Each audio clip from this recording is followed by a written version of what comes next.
Welcome to WNL Sports Weekly. I'm your host, Jeremy Franklin. This week, we'll speak with women's basketball coach Mandy King, senior men's swimming captain Brett Tatman, and senior track and field captain Stacy Doornbos. But first, here's a look back at last weekend in Washington and Lee sports. Another Washington and Lee track and field athlete has qualified for the NCAA championships in the pentathlon. 1 week after Doornbos accomplished the same feat, her teammate Maggie Sutherland placed first among Division III competitors at the Bucknell Open and Multi event in Lewisburg, Pennsylvania. Her point total is good enough to earn her a trip to the NCAA Indoor Championships in March. Sutherland's performance highlighted another fine weekend for the men's and women's teams, which recorded a total of 4 first-place finishes in the Division III field. The men's swimming team fell to number 5 Johns Hopkins 143-119 in Baltimore. Senior Paul Crook led the Generals by winning the 200 freestyle, the 500 freestyle, and the 200 IM events. Also at Hopkins, women's swimming lost 156-97 to the 6th-ranked Blue Jays. First-year Dana Fredericks finished first in the 100 butterfly and was part of the winning 200 freestyle relay team. The wrestling team dropped a tough 24-18 decision to Centennial Conference rival Johns Hopkins. First-year David Dennis was one of 5 Generals to win their matches on the afternoon, recording a pin in the 157-pound class. The men's basketball team lost 63-60 to Randolph College in overtime at the Warner Center on Saturday. Senior Ben Heller posted 16 points and 7 rebounds, while classmate Kirk Jones notched 15 points in the defeat. And in women's basketball, Washington and Lee avenged an early season loss to Guilford by downing the Quakers 67-56 in Greensboro. Meg Ingram set a new school record for 3-pointers in the season and scored a team-high 18 points, while fellow first-year Becca Bolton tallied 14 of her 16 points in the second half as the Generals held off a late Guilford rally. Up next is my conversation with women's basketball coach Mandy King. With me now is women's basketball coach Mandy King. Mandy, welcome to the show. Thank you so much for having me, Jeremy.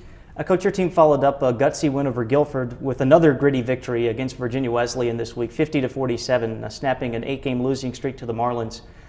What did the last 2 wins tell you about the character of your team? Oh, it reveals an incredible amount of depth in the character of this team. They have great will to win. They care a lot about each other, and they handle adversity very well. Some of our biggest plays in those last 2 games came after we missed a shot or something went wrong, and they came back with great fire and intensity, came together as a team, and really made some great plays to seal a victory. On our WLUR broadcast this year, we've talked about the dynamics between your young players and the veterans on this year's roster. How has team chemistry contributed to the General's success? This is the best team chemistry we've ever had. These players care a lot about each other. They're committed to the program, and they're very unselfish. They truly don't care who gets the credit. And I know those are, just words, but these kids have given great life to it, and they just have made a commitment to getting better every single day. And I'm very honored to be their coach. Your next 5 games are all against teams that you beat the first time through the ODAC schedule. How did the Generals sustain what they've been able to do against good teams the second time around? Well, I think it's very important that we make a commitment to improving every single day and stay focused on one day at a time. And we've had great intensity in practice. The girls have worked very hard, and we're just going to take it one step at a time, enjoy each moment as it comes, and we're just really grateful for this opportunity, and we're looking forward to the challenges that lie ahead. In terms of strategy and what happens on the court, what are the keys for the Generals over the last 2 weeks of the regular season? It's going to be very important for us to maintain our intensity on the defensive end. Our kids have made a commitment to pressuring the basketball, getting up in passing lanes, and scoring off of our defense.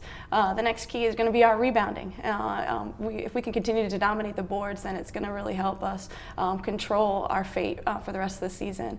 And then I think the next few things that we need to do is that we have to continue to dominate the paint, have great balance on the offensive end, and just have a lot of fun while we're doing it. It's been a magical ride thus far, and we just want to make sure that we enjoy the opportunities that we have. Coach King, we thank you for joining us, and we wish you luck against Lynchburg and Randolph this weekend. Thank you so much. With me now is Brett Tatman, senior swimming captain from Marietta, Georgia. Brett, welcome to the show. Thanks. Even with the loss Saturday to number 5 Johns Hopkins, the Generals are 11-2 on the season. Have you been pleased with the way the year has gone so far? Oh, absolutely. Obviously, nobody wants to lose, but I think we've really come together and stepped up when it counts, especially in dual meets like Carnegie Mellon, DePaul. We've really stepped up and risen to the occasion as a team. What is the most important lesson that you've learned from competing in Division III athletics?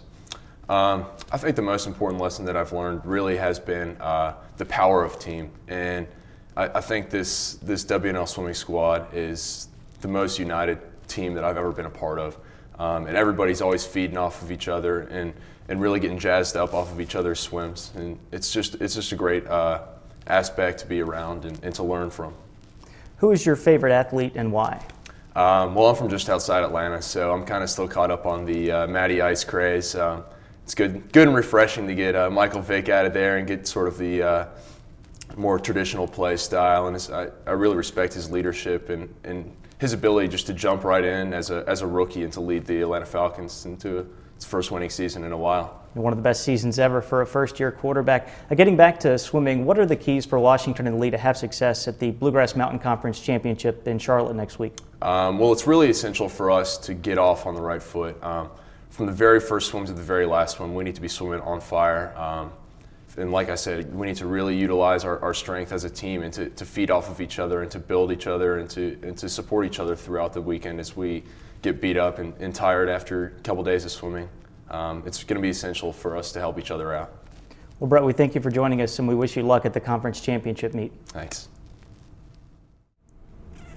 With me now is Stacy Doornbos, senior track and field captain from Roswell, Georgia. Stacy, we welcome you to the show. Thanks for having me. What factors did you consider when choosing to attend Washington and Lee and compete as a Division III athlete? Well, when I was looking at schools, I kind of decided that I wanted to do Division III just because I knew that I wanted track to be part of my experience of college, but I didn't want it to be my only college experience. So it was neat coming to a school like WNL where it could be part of the experience, but I could be involved in a lot of other things too. What has been your favorite experience as a student athlete here? I think competing at Nationals last year was an awesome experience. It was great competition, a lot of fun. Me and senior Jessica Shaw were the only two that went, but it was really neat to see how our team was so supportive of us anyways, and were sending us messages and calling us and wishing us good luck, so that was really neat. Could you explain a few of the differences between indoor and outdoor track and field? Sure. Indoor, it's a 200-meter track, so of course, like when I'm running the 400, I have to run 2 laps now, so it makes it seem longer even though it's not any longer. And then there's some changes in events, like the hurdles are the 55 or the 60 hurdles instead of the 100 hurdles and that sort of thing. What are the keys for the generals? What do they need to do to have a shot at an ODAC championship at the end of the month?